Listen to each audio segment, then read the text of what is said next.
Apa kabar Pak? Baik-baik Pak. Baik. Ya, Masih sibuk? ya biasalah Pak. gitu. Ya, Oke, baik. sama. Ada Oke, kegiatan ya. cuma beda aja, sibuknya sama gitu. Oh iya. Iya. Baik. Terima kasih sekali lagi ya Pak sudah bergabung pada malam hari ini di dalam acara yang tentunya banyak sekali yang menunggu-nunggu acara ini pada malam hari ini. Oke, Secara sama-sama. bahwa malam hari ini acara diselenggarakan oleh GKI Makassar dan bekerja sama dengan Pak Yakub Trihandoko dan karena satu dan lain hal Pak Yakub yang live duluan, kami yang requested untuk join ya supaya mukanya Pak Yakub di layar bisa lebih di atas ya, tidak tertutup dengan komen-komen yang muncul ya. Oke Pak, selamat bergabung buat semuanya yang sudah join malam hari ini. Semoga acara malam hari ini bisa menjadi berkat ya bagi kita. Saya perkenalkan Pak Yakub buat semua. Mungkin saya yakin banyak di antara kita yang sudah kenal ya sama Pak Yakub Trihandoko, tapi saya perkenalkan terlebih dahulu sebelum kita masuk pada topik kita malam hari ini. Pak Yakub adalah gembala senior di REC ya, Reform Exodus Community di Surabaya. Terus pendiri dari GREMI atau Grace Alone Ministry, serta co-founder dari API. Benar ya Pak? Benar sekali. Apologetika Indonesia, serta ketua dari STT Amadeus yang baru-baru melakukan acara kelas intensif ya Pak? Kelas online intensif ya. Oke, kira-kira begitu.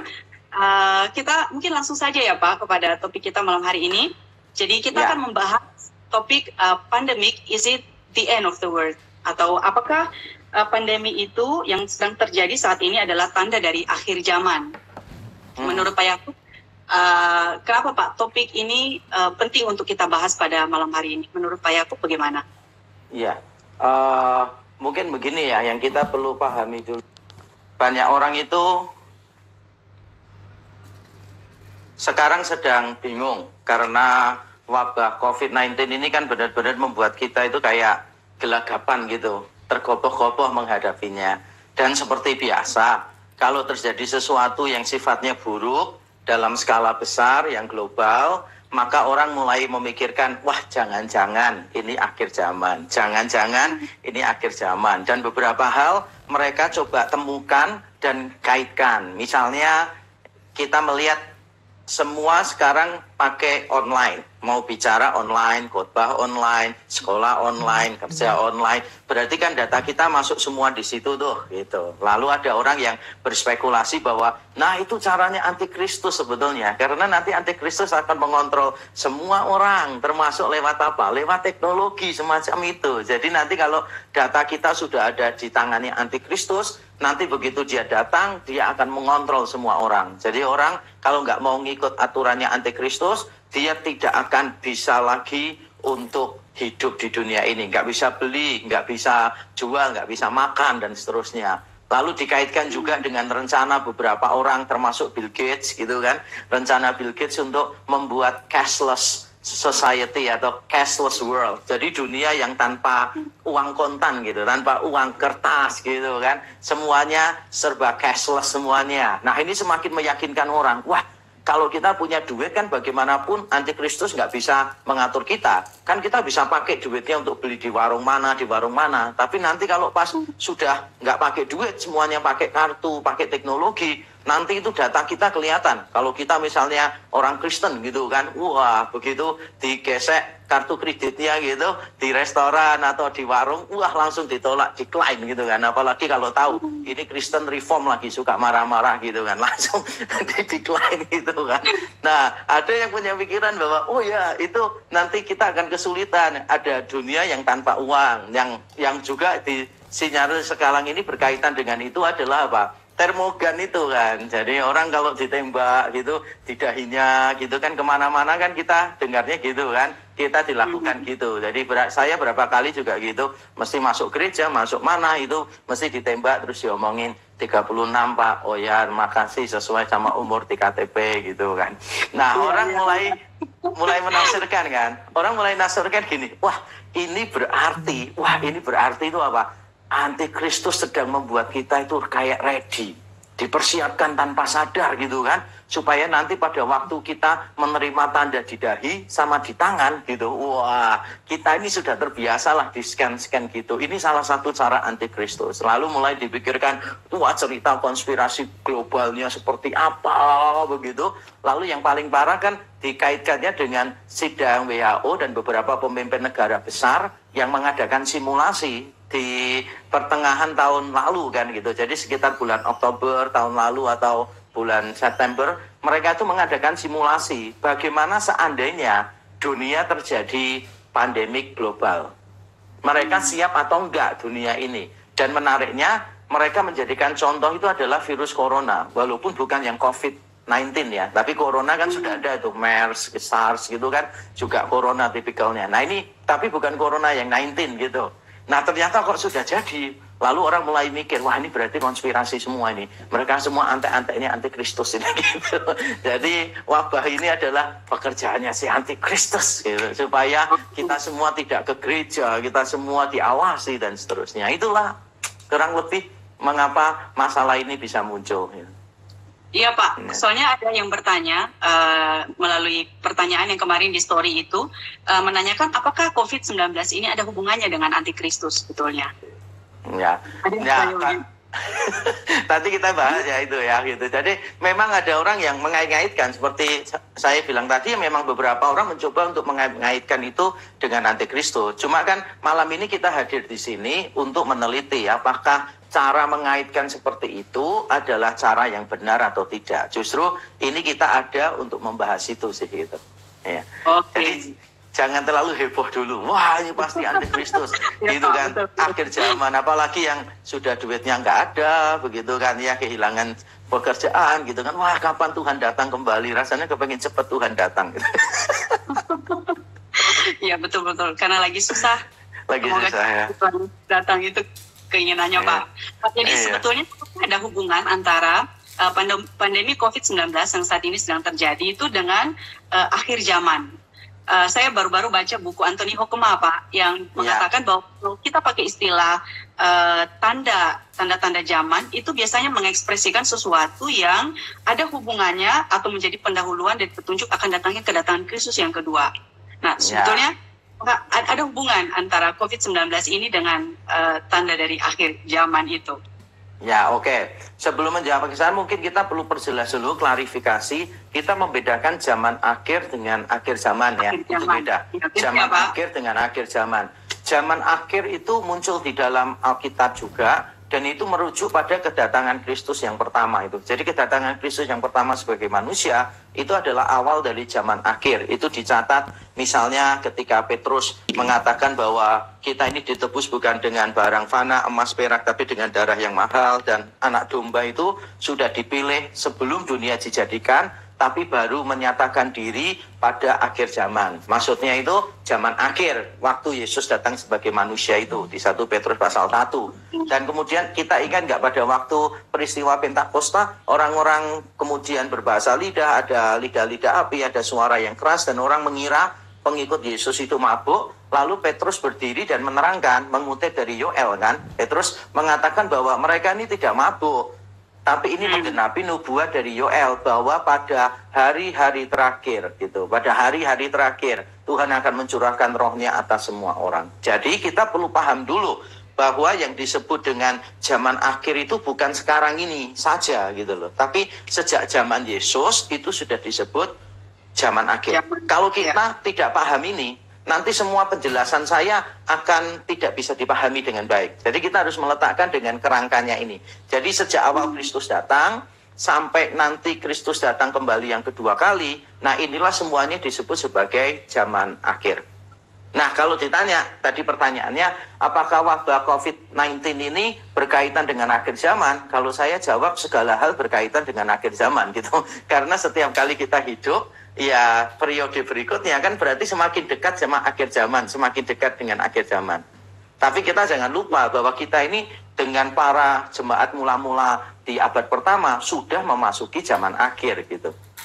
Nah sekarang kita akan mengevaluasi langsung ya, mengapa saya yakin bahwa wabah COVID-19 ini tidak boleh disangkut pautkan dengan antikristus, kedatangan akhir zaman gitu. Mengapa? Saya strongly believe, walaupun saya percaya kita hidup di zaman akhir, tetapi kita tidak boleh tergesa-gesa mengaitkan COVID-19 dengan antikristus. Karena begini, mari kita bicara dulu tentang antikristus. Mengapa kok sampai kita semua ini banyak orang, wah susah memikirkan antikristus. Sebetulnya kalau kita mau lihat jujur antikristus, itu kan dicatatnya kan kalau di perjanjian lama, itu dicatatnya kan di Yeskiel, di Daniel. Kalau di perjanjian baru itu kan dicatatnya di Paulus kan, 2 Tesalonika pasal 2, kedatangan manusia durhaka, lalu juga dicatat di dalam surat 1 Yohanes dan 2 Yohanes. Ketika Yohanes memakai bentuk yang jamak, antikristus, lalu juga ada di Wahyu pasal yang ke-13. Ketika disebutkan antikristus itu nanti datang, terus ada binatang, begitu, yang simbolnya nanti 666. Nah, ini penting dulu untuk kita pahami, bahwa ketika kita membicarakan tentang akhir zaman dan antikristus, kita harus melihatnya dalam terang semua ayat ini. Nah, kalau kita bicara tentang semua ayat ini, maka kita pertama-tama perlu bertanya dulu tentang maksudnya tanda antikristus itu apa sih? 666 itu apa? Karena sekarang ini kan banyak orang berpikir bahwa oh sekarang ini sudah ada kantor itu 666 gitu. Bahkan ada orang Kristen itu ditawari rumah murah setengah mati. Terus dia cerita ke saya nggak jadi ambil rumah itu. Terus saya tanya kenapa? Ya karena ada di gang 6 nomornya 66. Di gang 6 nomornya 66 gitu kan. Jadi saya nggak jadi beli gitu. Jadi 666 kan gitu. Terus waktu teman-teman saya mahasiswa dulu itu pergi pelayanan bersama dengan dosennya gitu kan, dan dosennya bilang begini, itu nanti persembahannya semua kalau masuk kita keliling-keliling ini saya ngambil 1/10 saja, nanti 90% kalian bagi rata dengan tim gitu. Terus teman saya kan usil kan, jadi teman saya ngomongin sama dosen itu, Pak saya nggak yakin Bapak mau ngambil loh uangnya. Kenapa? Karena 1/10-nya itu 666.000 Pak, 666.000. Terus akhirnya dosennya memutuskan untuk tidak mengambil lagi. Nah, kita perlu tahu dulu tuh apa sih artinya 666 gitu kan ya gitu. Nah, untuk memahami ini juga nggak gampang. Kita perlu tahu jenis sastra dari kitab Wahyu. Kitab Wahyu itu kan jenis sastranya kalau kita lihat dia itu apokalipsis. Di ayat pertama disebutkan inilah wahyu yang diterima oleh Yesus Kristus. Kata wahyu di situ adalah apokalipsis, yang artinya itu gini, jenis sastra yang menggunakan banyak simbol untuk mengungkapkan sesuatu. Karena itu banyak simbol. Apokalipsis ya Pak? Maksudnya mungkin namanya kayak apokalips gitu. Apokalipsis ya. Apokalipsis. Oke. Jadi karena sifatnya seperti itu, kita tidak boleh menafsirkannya secara hurufiah, kan dipenuhi dengan banyak simbol kan gitu. Terus yang kedua, ini juga sifatnya surat kiriman kan, jenis sastranya. Buktinya di pasal 2 kan dikatakan, katakanlah kepada ketujuh jemaat, kirimkanlah surat-surat ini kepada mereka. Berarti apa yang ditulis di situ sebagian besar itu dipahami dengan baik oleh 7 jemaat waktu itu. Mereka kan sedang menghadapi penganiayaan, terus dikasih kitab ini. Tujuannya kan supaya mereka mendapatkan penghiburan kan. Nah, jadi kita harus menghindari cara-cara menafsirkan yang membuat kita berpikir gini, tidak mungkin lah kalau kamu tafsirkan begitu, penerima mula-mula bisa paham gitu. Dan itulah yang sering terjadi kan. Kita menafsirkan seolah-olah pakai gayanya kita, sehingga jemaat mula-mula nggak bisa paham. Contoh, Gog and Magog. Wah, dulu ditafsirkannya apa? Rusia. Karena kan itu yang kuat Amerika dan Rusia. Lalu Rusianya runtuh, bingung. Gog Magognya siapa lagi ini kan gitu. Terus 10 tanduk misalnya gitu kan. 10 tanduk, terus 1 patah gitu kan. Langsung mikirnya, wah masyarakat ekonomi Eropa. Ini cara penafsiran yang tidak bertanggung jawab. Kalau memang yang dimaksud adalah itu, berarti kan ketujuh jemaat ini tidak paham dengan kitab ini. Ya. Jadi sudah itu apa Pak? Jadi sudah dianiaya, terus nggak paham lagi kan gitu dah maksudnya. Iya, apes banget itu Pak. Iya, apes banget kan. Sudah dianiaya, butuh penghiburan, dikasih kitab malah membingungkan kan gitu. Jadi kita harus ingat dulu jenis sastranya. Jadi yang pertama adalah jenis sastranya itu dia apokalipsis, penuh simbol. Kedua dia surat kiriman, bermanfaat untuk penerima mula-mula. Dan yang terakhir baru nubuat. Itu di pasal terakhir disebutkan bahwa kitab-kitab ini adalah kitab nubuat. walaupun itu disebut nubuat, kita perlu memahami nubuat menurut Alkitab. Nubuat menurut Alkitab itu dua sisi. Foretelling, jadi memberitahu sebelumnya, foretelling. Tetapi juga forthtelling, memberitahu keluar. Maksudnya Allah itu apa disampaikan, itu juga bernubuat maksudnya. Jadi saya percaya sebagian besar, hampir semua kitab Wahyu itu bentuknya apokalipsis, simbol, yang kita harus tafsirkan secara simbolis, begitu semuanya. Yang berikutnya saya percaya bahwa sebagian besar isi dari kitab ini bisa dipahami oleh penerima mula-mula, dan saya juga percaya bahwa sebagian kecil itu baru digenapi pada zaman kita gitu. Nah, kalau kita meletakkan ini semuanya dengan baik, maka sekarang kita bisa menafsirkan 666 itu apa, kan gitu. Nah, sekarang kita kalau tanya 666 itu apa, kan berarti harus masuk di Wahyu pasal 13-nya itu. 666 itu apa? Nah, kalau kita membaca Wahyu pasal 13, kita akan menemukan bahwa 666 itu sebetulnya berkaitannya dengan ini, komparasi, kayak imitasi lebih tepatnya. Kalau kita baca Wahyu 13 ya, nanti kita akan lihat iblis itu menampilkan dirinya mirip dengan anak domba. Misalnya apa? Dia itu domba, tapi suaranya naga. Berarti mirip dengan Yesus yang jadi anak domba murni kan, suaranya tetap suara domba kan, ini cuma domba suaranya naga, gitu kan. Mirip kalau kita ditelepon orang gitu kan, pertama kali kan kita, halo selamat malam gitu. Setelah tahu siapa yang telepon, teman dekat kan langsung, ada apa gitu kan. Jadi suara naganya langsung keluar kan. Nah, jadi mirip, ini domba, cuma bedanya satu suaranya domba, satu suaranya naga kan gitu. Terus juga domba ini kan juga terluka kan. Jadi di Wahyu 13 itu antikristus dan nabi palsu itu juga terluka dia. Nah, tapi kan tidak sampai mati. Kalau anak domba itu kan tersembelih kan gitu. Tersembelih sampai mati. Nah, bedanya lagi, terus antikristus dengan nabi-nabi palsu ini di Wahyu 13, mereka itu akhirnya sembuh dari lukanya. Tapi kalau Yesus bukan cuma sembuh dari luka, tapi dia bangkit dari antara orang mati. Jadi terlihat sekali imitasinya jelas. Berdasarkan konteks itu, saya percaya 666 itu bukan merujuk pada satu angka tertentu, tetapi itu maknanya simbolis. Simbolisnya apa? Iblis itu bagaimanapun akan kalah. Antikristus itu bagaimanapun akan kalah. Nabi palsu itu bagaimanapun akan kalah. Jadi kalau antikristus disebut 666 itu artinya gini, bagaimanapun dia itu angka manusia, 6. Dia nggak mungkin bisa mencapai sempurna, 7. Jadi tidak peduli dia berusaha untuk meniru anak domba, tetap dia akan sampainya 6. Dia tidak akan sampai ke 7. Berarti dia gagal. Nah, kalau dikatakan 666, berarti dia gagal. Dan 3 itu adalah angka sempurna juga. Dalam kitab Wahyu, angka 3, angka 7, angka 10, itu itu angka yang sempurna. Jadi kalau dikatakan dia 666 itu artinya gagal. Sehingga saya yakin, sebetulnya nama dari antikristus itu saya sudah tahu dari dulu, yaitu namanya Gatot, gagal total. Oh, itu artinya ya, namanya Gatot, saya sudah kenal tuh namanya Gatot. Jadi kita nggak usah terlalu banyak spekulasi gitu loh, membayangkan bahwa wah itu 666 itu nanti ada barcode-nya, ada komputer, ada ini. Menurut saya salah, karena angka itu adalah angka yang sifatnya simbolis. Nah, berikutnya, saya yakin ini tidak berkaitan dengan akhir zaman atau tanda antikristus, karena begini loh. Kita ini kan kalau membaca Alkitab harus konsisten nih, nggak boleh semau kita. Nah, sekarang kalau kita mau lihat tanda pengikut antikristus itu kan di dahi dan di tangan. Benar, itu disebutkan sekali di Wahyu 13. Tapi kita sadar nggak sih bahwa kitab Wahyu itu juga mencatat tentang tanda pengikut anak domba. Jadi pengikut anak domba itu juga punya tanda. Dan menariknya, tandanya itu juga di dahi dan di tangan.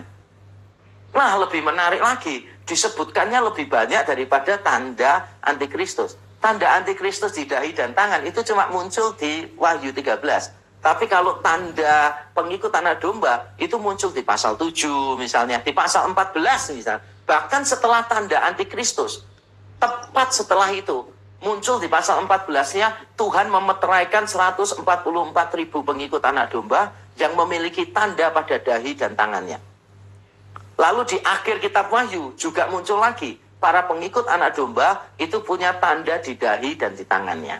Nah, dengan data ini, sekarang coba kita pikirnya gini. Kenapa sih kita fokusnya ke tanda antikristus? Cuma disebutkan sekali. Kenapa nggak fokus pada tanda anak domba? Anak domba, ya. Yang disebutkan beberapa kali kan? Berikutnya, coba pikirkan gini. Kalau tanda antikristus di dahi dan di tangan itu adalah teknologi kayak chip lah di tangan gitu kan. Kemudian ada sensor di dahi. Sekarang pertanyaan saya, kalau tanda anak domba di dahi dan di tangan apa coba?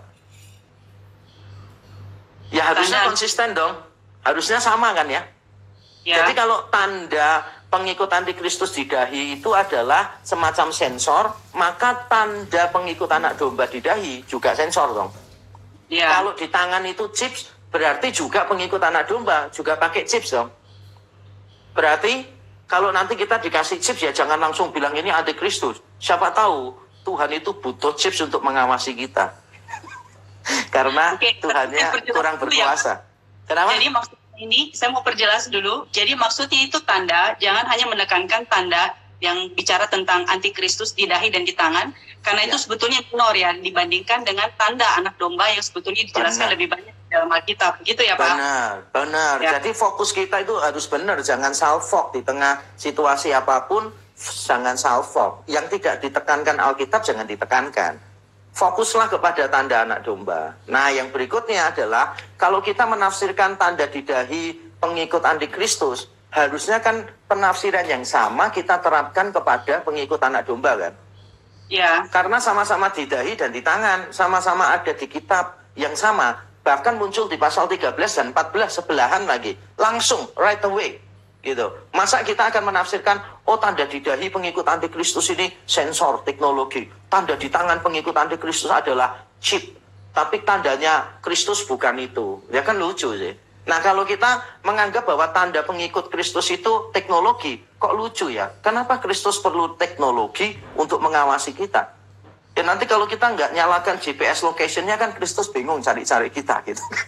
Menurut saya kok aneh sih. Oke, jadi tanda di dahi dan di tangan untuk pengikut anak domba itu apa, Pak? Ya, jadi gini, baik untuk antikristus maupun untuk anak domba, tandanya itu harus ditafsirkan dengan cara yang sama, gitu. Yaitu apa? Secara simbolis.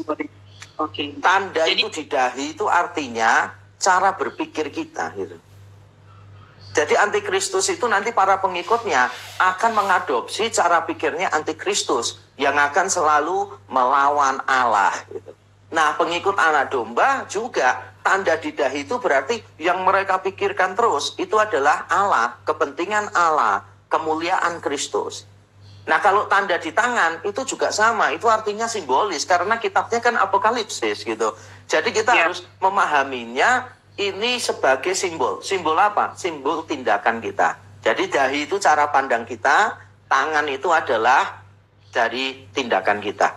Pengikut antikristus akan berpikir seperti dia dan melakukan apa yang dia mau. Tapi pengikut anak domba akan memikirkan tentang kemuliaan Kristus dan melakukan apa yang Kristus mau dari hidup mereka. Gitu. Itu tandanya. Iya, harus ditafsirkan simbolis itu. 66 itu apakah berarti tidak menuju kepada satu pribadi ya Pak? Yang disebut Antikristus. Benar, ini pertanyaan penting sekali. Antikristus itu pribadi atau tidak? Wah, ini pertanyaan yang paling rumit mungkin. Pribadi atau tidak? Kalau saya menafsirkan antikristus itu tidak pribadi. Antikristus itu sebuah sistem. Jadi sebuah sistem yang melawan Allah. Entah sistem ini bentuknya nanti institusi atau tidak, yang penting ini sistem. Mengapa saya yakin antikristus itu bukan pribadi?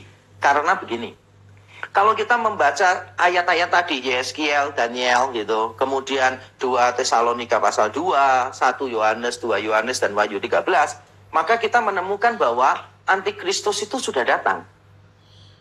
1 Yohanes itu mengatakan di pasal yang kedua, itu antikristus itu sudah datang, yaitu apa? Orang-orang roh-roh yang tidak percaya bahwa Yesus adalah anak Allah yang menjadi manusia. Dia mengatakan itulah roh-roh antikristus. Dan dia mengatakan Dan mereka sudah datang, bukan dia ya, tapi mereka sudah datang. Jadi bentuknya bukan satu loh, bentuknya jamak. Jamak ya Pak, banyak. Jamak, banyak. Lalu kalau kita misalnya membaca 2 Tesalonika pasal yang kedua, itu kan Paulus mengatakan demikian.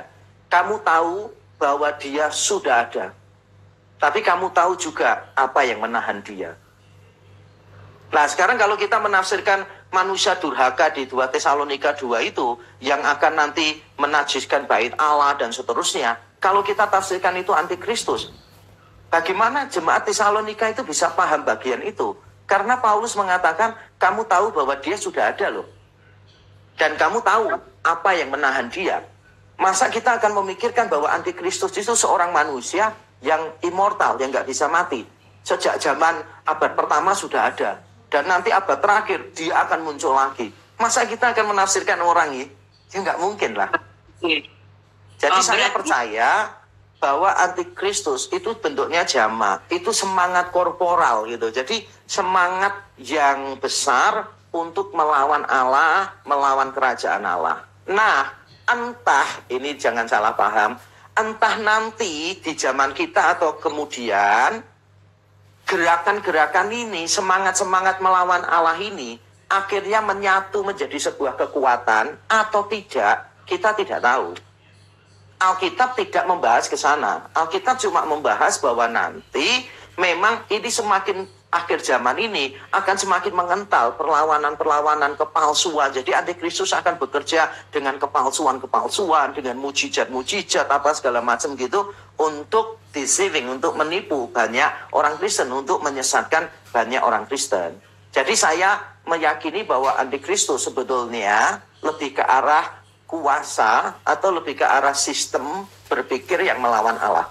Dan jumlahnya ini banyak, sepanjang zaman sudah ada antikristus. Yang disebut Daniel misalnya, antikristusnya kan sudah muncul, Antiochus Epiphanes kan, yang menajiskan bait Allah kan, gitu. Itu akhirnya digenapi oleh Antiochus Epiphanes. Jadi waktu Paulus juga mengatakan dia akan menajiskan bait Allah, ya kita sudah melihat penggenapannya misalnya di abad yang ke-70 bait Allah dihancurkan mungkin dan seterusnya, dan itu akan terulang terus. Karena ini sebuah semangat gitu, sebuah semangat untuk melawan Kristus, meniru tapi juga melawan Kristus. Nah, apakah nanti semangat ini dikoordinir oleh satu orang atau satu organisasi atau satu institusi?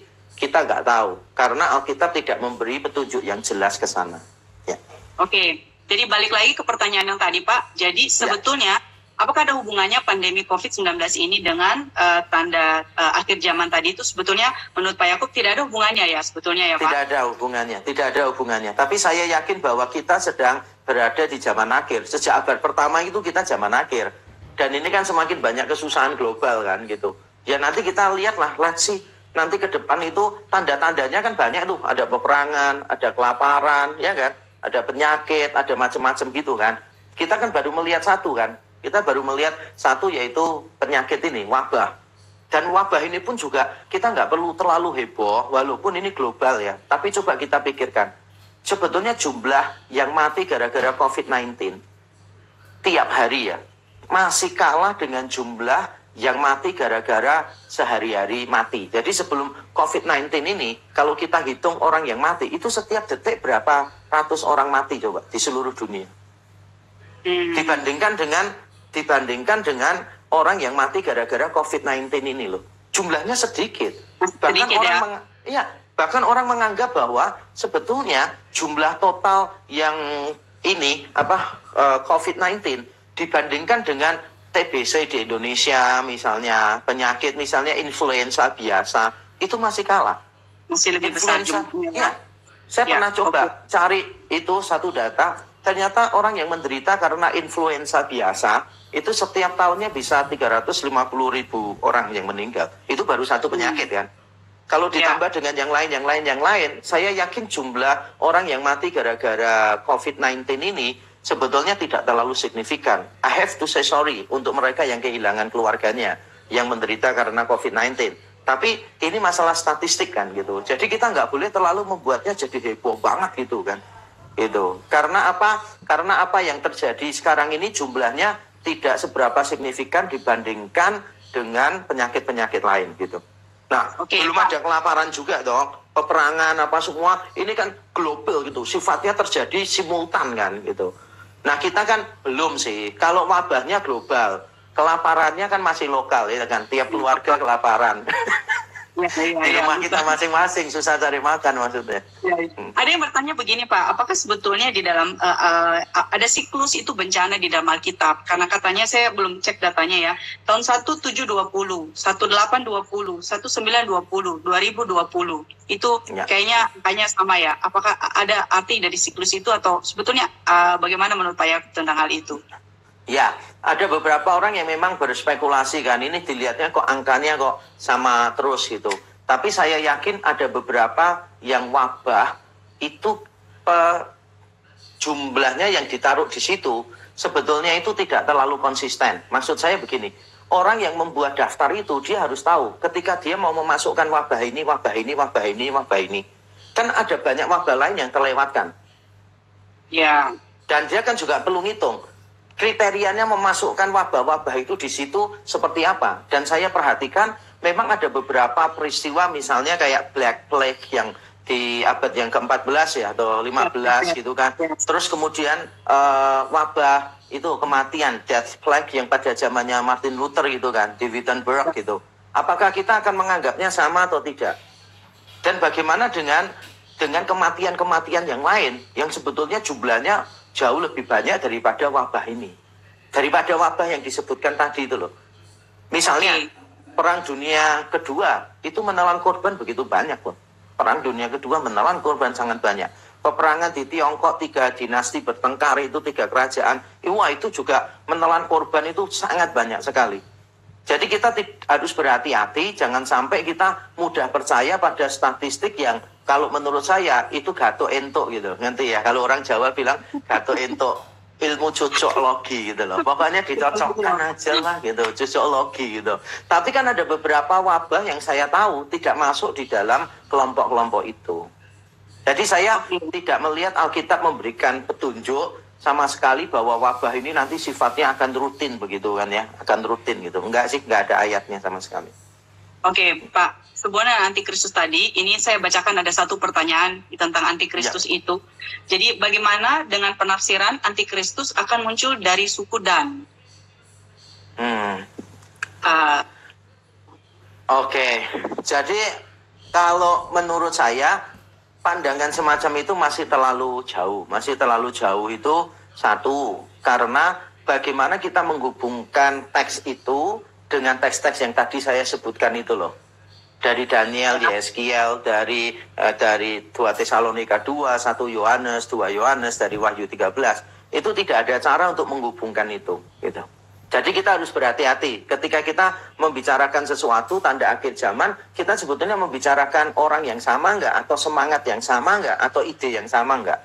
Nah, menurut saya dari sisi hermeneutis, dari sisi penafsiran Alkitab, atau kalau boleh saya bilang malah pakai istilah lebih teknis, dari sisi intratekstual, hubungan antar teks, menurut saya dugaan itu sangat sulit dikaitkan dengan antikristus.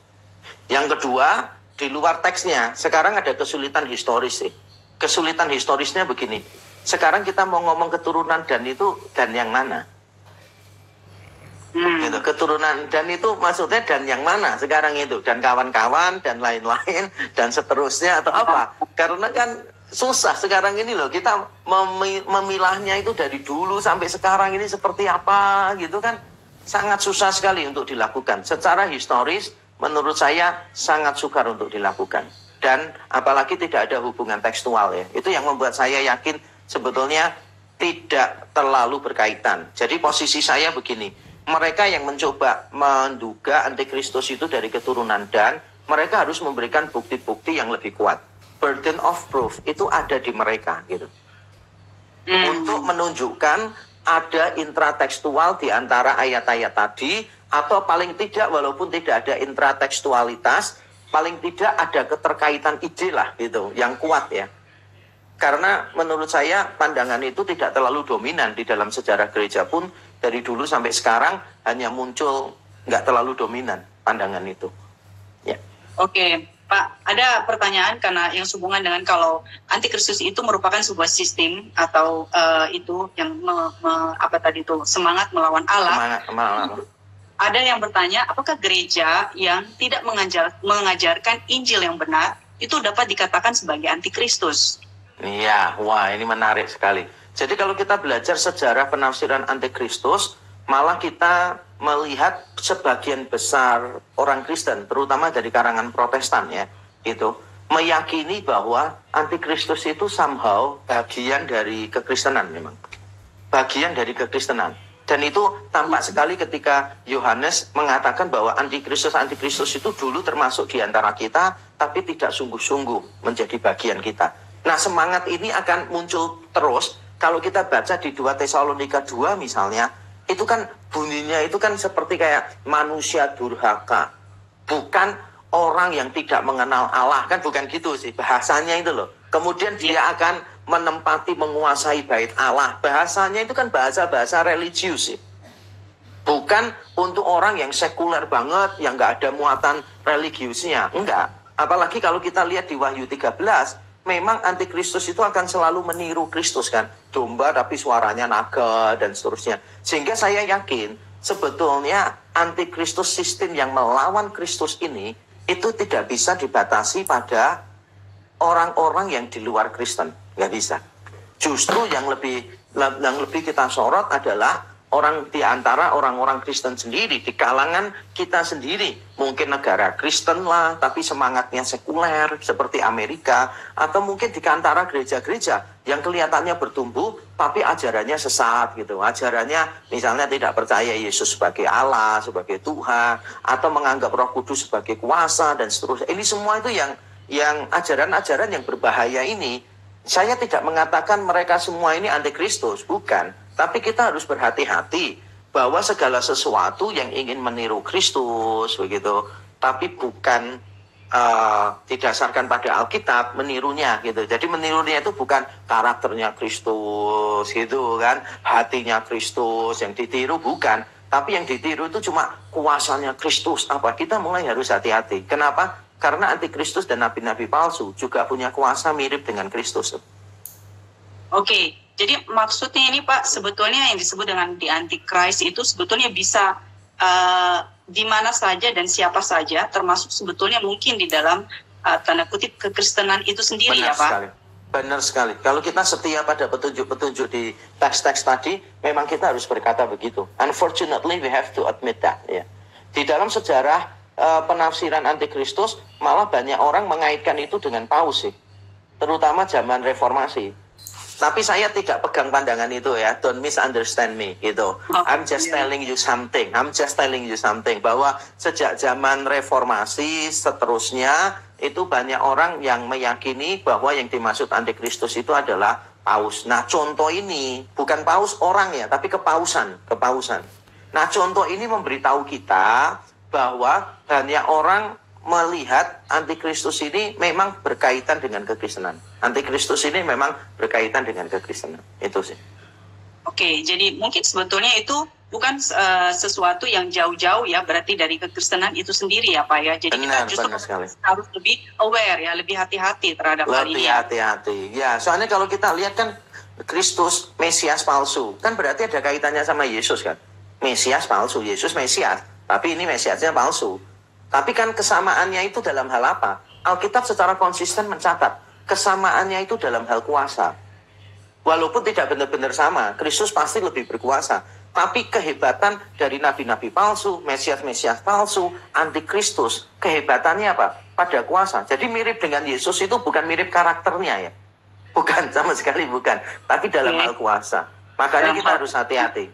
Antikristus bisa merujuk pada semua orang, gitu. Terutama harus kita awasi adalah orang-orang dari kalangan kekristenan sendiri. Gitu. Oke, jadi apakah bidat itu termasuk antikristus, Pak? Apa? Bidat itu? Oh iya, ya.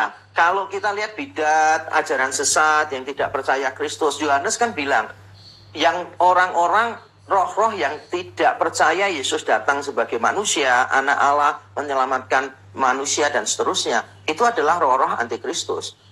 Jadi secara semangat ya, saya tidak mengatakan orang ya, saya mengatakan secara semangat, ya bidat-bidat itu jelas menurut 1 Yohanes gitu, pasal 2, pasal 4, memang mereka antikristus. Dan Yohanes mencatat antikristus itu sudah ada di antara kita. Dan dia lalu menjelaskan di suratnya, bahwa itu orang yang tidak percaya Yesus datang sebagai manusia, tidak percaya Yesus sebagai anak Allah, itu semua memang antikristus. Jadi semua orang yang punya pemikiran yang bertabrakan dengan Kristus yang ada di Alkitab, yang memiliki tindakan yang bertabrakan dengan Kristus yang ada di dalam Alkitab, ya memang mereka sedang tanpa sadar, mereka tuh sedang menjadi pengikut antikristus sebetulnya. Oh, oke. Pak, ada yang tanya begini, dari zaman Paulus kan sudah dikabarkan bahwa hari Tuhan itu sudah dekat. Nah, masih relevan nggak kita membicarakan tentang hal ini, katanya begitu? Masih relevankah kita bicara tentang hal ini?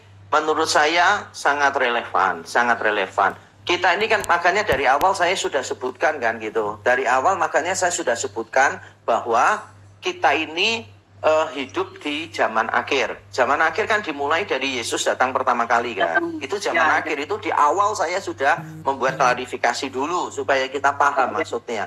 Tapi kita ini jangan sampai fokusnya ke akhir zaman sekarang ini. Kita harus ingat bahwa kita ini sudah ada di zaman akhir. Jadi setiap periode baru muncul, kita semakin dekat dengan akhir zaman. Justru semakin jauh dari titik awal zaman akhir, perhatian kita justru harus lebih banyak. Kalau dulu kan ini zaman akhir, tapi kan mungkin masih jauh dari yang akhir zaman kan. Nah, semakin kita hidup sekarang ini, 2000 tahun terpisah ini, kan berarti kita semakin dekat dengan akhir zaman dong, kesudahan zaman. Makanya kita harus lebih memperhatikan. Tapi memperhatikan di sini tuh jangan sampai kita itu terlalu tergopoh-gopoh, mudah dibingungkan dengan ide-ide yang tidak jelas tadi, penafsiran-penafsiran yang tidak bertanggung jawab terhadap Alkitab. Jadi jangan terjebak pada cocok logi, karena kalau cocok logi itu susah. Dulu perang Teluk misalnya, kita ingat nggak perang Teluk itu? Lalu semua orang ngomong, wah kita ini nggak mungkin, Tuhan itu nggak mungkin datang lebih dari 1 tahun dari sekarang. Ini akhir dari zaman, wah gitu kan. Ternyata perang Teluk ya selesai. Waktu saya SMA di YSKI Semarang, saya SMA, itu guru agama saya, dia bawa 1 buku dari Amerika gitu. Lalu dia bilang, di buku ini New Money System, ini tanda antikristus. Lalu dia bilang, saya baru dari Amerika, ada gedung keuangan, itu namanya 666, dia bilang. Jadi saya nggak yakin 3 tahun lagi kita bisa ketemu di dunia. Mungkin kita akan ketemunya itu di surga. Nggak tahunya 8 tahun kemudian, dia melayani di satu gereja, tempat saya praktek mahasiswa. Jadi saya main musik dan dia yang khotbah gitu. Terus saya mengingatkan dia, Pak, ingat nggak omongan Bapak itu? Oh iya gitu. Ternyata kita masih ada di sini ya. Saya Jadi dia malu dong Pak ya, karena ternyata malu. Iya, iyalah. Jadi kita tuh jangan tergopoh-gopoh gitu. Tapi kita juga tahu bahwa hidup kita ini semakin dekat loh, semakin dekat dengan akhir zaman gitu. Jadi kita harus hati-hati juga. Pak, ada yang bertanya kalau karena COVID ini tidak ada hubungannya dengan tanda-tanda tadi, bagaimana kita menjelaskan hal ini kepada mereka yang non-Kristen? Ya, menjelaskan ke Kristen aja sudah susah, apalagi yang non-Kristen kan gitu. Tapi cara terbaik menurut saya kalau menjelaskan ke mereka, ya kita nggak usah pakai ayat Alkitab kan. Menurut saya cara yang terbaiknya begini. Mengajak mereka berpikir bahwa akibat dari COVID-19 kematiannya ini sebetulnya tidak semengerikan misalnya pembunuhan orang-orang pada zaman komunis oleh seorang ateis bernama Joseph Stalin misalnya. Tidak semengerikan jumlah korban perang di dunia pertama misalnya gitu kan. Tidak menakutkan wabah yang terjadi di beberapa tempat gitu, misalnya dengan korban tsunami saja misalnya gitu. Jadi kalau misalnya mereka menganggap ini tanda akhir zaman, nah kita ingatkan aja bahwa ada banyak peristiwa yang jauh lebih buruk daripada COVID-19 yang sudah sering terjadi sebelumnya, yang berkali-kali terjadi sebelumnya. Tapi kan kita tidak ngomong itu kiamat, walaupun dulu orang yang mengalaminya ya bilang kiamat. Tapi kan sekarang ya nggak tamat-tamat kan gitu, cuma kiamat-kiamat aja. Tapi nggak tamat-tamat gitu. Kita lebih mengaitkannya dengan peristiwa-peristiwa ya yang terjadi ya di dalam dunia ini dari dulu sampai sekarang ya, begitu ya Pak maksudnya? Iya, yang jauh lebih parah ya, jauh lebih buruk daripada COVID-19, supaya mata mereka itu terbuka bahwa apa yang sedang kita hadapi sekarang ini bukan sesuatu yang dulu tidak pernah ada gitu kan, sekarang baru ada. Tidak sih. Cuma bedanya ini kan global, melibatkan semua negara. Global pun kan juga karena ada alasannya sih. Kesannya itu begitu global kan karena dua hal. Satu, kemajuan transportasi. Jadi orang-orang dari Wuhan ke sana kemari akibatnya apa? Global, kan gitu kan. Kemudian yang kedua, teknologi. Selain transportasi kan teknologi kan. Teknologi membuat kita tahu yang terjadi di Wuhan apa, terjadi di Amerika apa, dan seterusnya. Kita bisa bayangkan nggak sih, zaman dulu waktu tidak ada teknologi gitu. Iya, iya. Oke Pak, ada pertanyaan yang yang mungkin sederhana sekali tapi lucu ya. Datanya, apakah virus ini diciptakan oleh Tuhan? Oke, apakah virus ini diciptakan oleh Tuhan? Jadi kita harus punya pandangan yang benar dulu begini. Tidak ada satu eksistensi pun di luar Allah yang tidak diciptakan oleh Allah. Jadi tidak ada satu eksistensi pun di luar Allah yang bisa ada tanpa diciptakan oleh Allah. Sebab kalau dia bisa ada tanpa Allah, ya berarti kan dia ada dengan sendirinya, dia kekal kan. Berarti dia Allah dong. Nggak mungkin lah. Jadi bagaimanapun keberadaan segala sesuatu di luar Allah, pasti berkaitan dengan Allah. Nah, tapi apakah itu berarti bahwa Allah yang menciptakan? Nah, itu kan pertanyaan berbeda lagi kan. Karena kalau Allah itu menciptakan kan kita pemikirannya tuh kayak langsung gitu. Allah menciptakannya secara langsung. Jelas tidak sih? Allah kan menciptakan semuanya cuma baik kan. Di Kejadian 1 sudah jelas. Allah menciptakan ini baik, baik, baik. Setelah selesai dia bilang sungguh amat baik. Tapi setelah dosa masuk di Kejadian pasal yang ketiga, maka kita menemukan segala sesuatu yang tidak baik. Alam itu sudah mulai rusak, menumbuhkan semak belukar, nggak bisa menumbuhkan buah-buahan seperti sebelumnya. Manusia harus bekerja keras, penyakit mulai ada, semua malapetaka mulai muncul. Kalau ditanya apakah itu semua ada dengan sendirinya, ya tidaklah, pasti berkaitan sama Allah. Tapi kalau dikatakan apakah Allah menciptakan, jawabannya kan tidak. Jadi misalnya contoh bom atom, yang menciptakan siapa?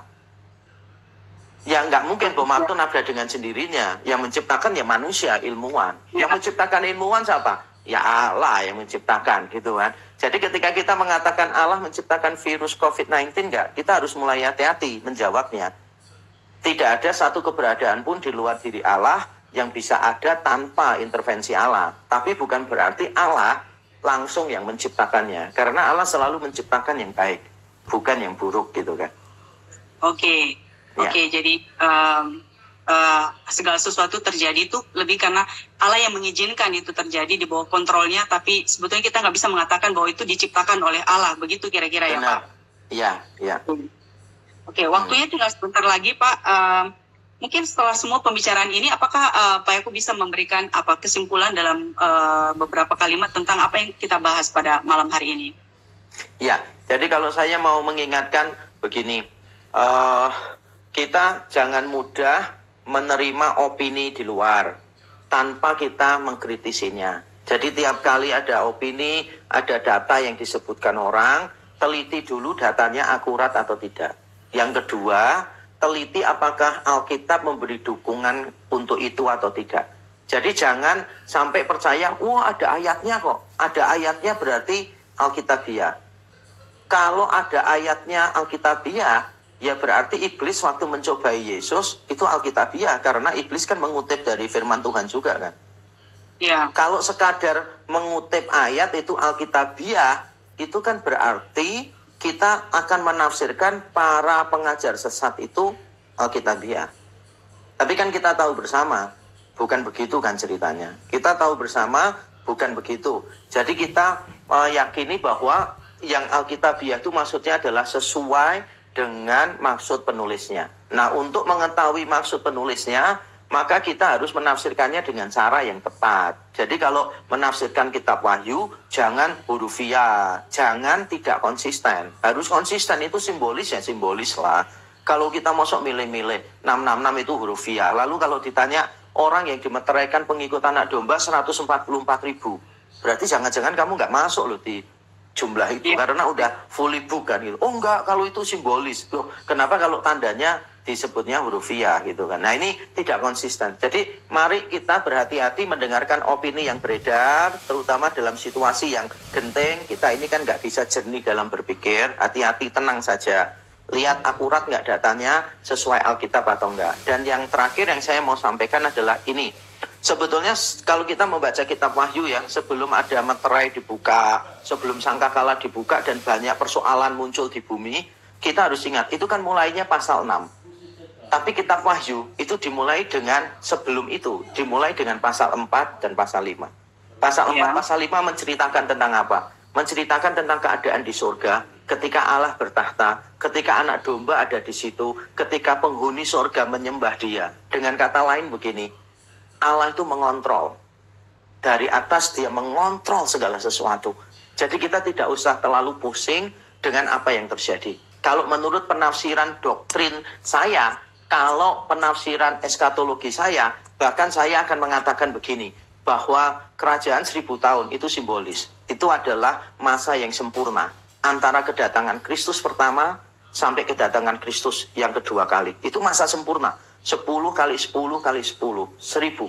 Angka sempurna dikali angka sempurna. Jadi saya percaya sebetulnya kerajaan 1000 tahun itu sudah ada sejak Kristus datang. Bagaimana saya bisa tahu?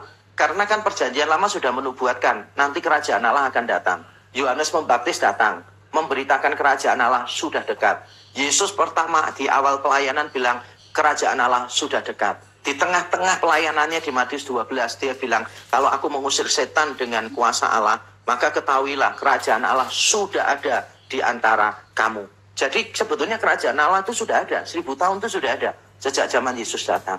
Makanya saya tenang menghadapi semua yang terjadi. Karena saya tahu sebelum meterai dan sangkakala dibuka, mulai Wahyu 6 sampai seterusnya, ada Allah dan anak domba yang di surga, yang duduk di atas tatanya dan mengontrol segala sesuatu.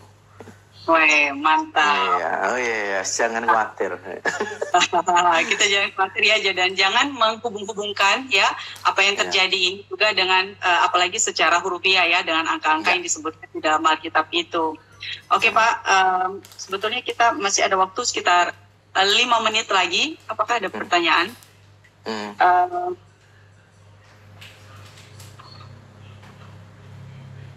Baik, ini ada yang satu lagi Pak, mungkin bisa jawab dalam waktu 2 menit. Apakah angka 66 yang merujuk yang tadi katanya kepada sistem itu di dalam Wahyu 13 ayat 18, dimaksud itu apakah manusia?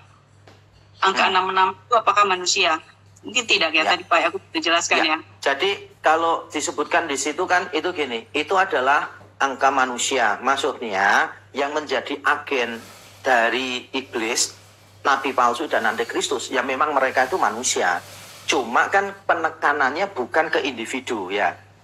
Jadi saya bukan mengatakan bukan manusia. Jadi penekanannya bukan ke satu individu, karena antikristus itu banyak menurut Yohanes. Dan itu merujuk kepada sebuah sistem kan, semangat yang melawan Allah. Tapi yang bisa melawan Allah kan orang-orang memang gitu loh. Dan itu disebutnya angka manusia. Jadi saya percaya antikristus itu manusia. Cuma kan kita perlu bertanya, antikristus itu satu orang atau banyak? Karena Alkitabnya bilang banyak dan sudah ada sejak zaman antikristus kan. Sejak zaman Yohanes kan di abad pertama. Jadi ini merujuk pada kumpulan orang, semangat orang yang melawan Allah. Gitu. Melawan Allah ya. Oke, Pak. Kayaknya mungkin sampai di situ saja. Sekali lagi kami GKI Makassar sangat berterima kasih buat Pak Yakub ya, yang sudah waktu, sudah sampai dipaksa-paksa ya itu ya mau join pada malam hari ini. Saya percaya banyak sudah diberkati malam hari ini Pak melalui apa yang sudah disampaikan. Amin. Supaya kiranya bisa ketemu di lain waktu lagi untuk mengadakan pembicaraan seperti ini. Oke, GKI Makassar juga mungkin buat follower Pak Yakub bisa bisa follow Instagram GKI Makassar, sama kita ada channel YouTube GKM Makassar dengan berita-beritanya ya. Jadi bisa follow juga atau subscribe di channel YouTube kita. Oke, mungkin hari ini sampai di sini saja ya Pak. Mungkin yang tutup dalam doa ya pada malam hari ini sebelum udahan. Oke, mari kita berdoa ya. Bapa di surga, terima kasih untuk kesempatan yang Tuhan beri di tengah situasi yang membingungkan ini. Kami bersyukur Tuhan berbicara kepada kami bahwa Engkau mengontrol segala sesuatu ya Tuhan. Bahwa sebelum meterai, sebelum sangkakala dibuka dan kami melihat semua kekacauan di bumi, kami bersyukur bahwa anak domba dan Bapa bertahta di surga, mengontrol segala sesuatu dengan sempurna. Kami percaya bahwa kedatangan Kristus telah membawa kerajaan Allah di muka bumi. Kedatangan Kristus penebusannya telah mengusir iblis dari penguasa dunia ini, telah menghancurkan kuasa iblis. Karena itu kami tenang hidup di dunia ini bersama dengan Tuhan. Apapun yang terjadi, kami percaya Tuhan mengontrol dengan sempurna perjalanan hidup kami, bahkan perjalanan seluruh bangsa, dan Tuhan mengarahkannya untuk kemuliaan-Mu. Biarlah kami semua terus mengisi keselamatan yang beranugerah yang Tuhan berikan cuma-cuma, kami isi dengan hidup yang serius untuk menyenangkan Tuhan. Terima kasih, dalam Kristus Yesus kami berdoa dan bersyukur. Amin. Amin. Baik. Amin. Thank you sekali lagi Pak. Sama-sama. Hari ini sampai ketemu lagi ya. Tuhan memberkati. Ya. Oke, semua ya, semua followers, viewers, netizens, thank you so much for joining us. Bye. Ya, Bye Pak.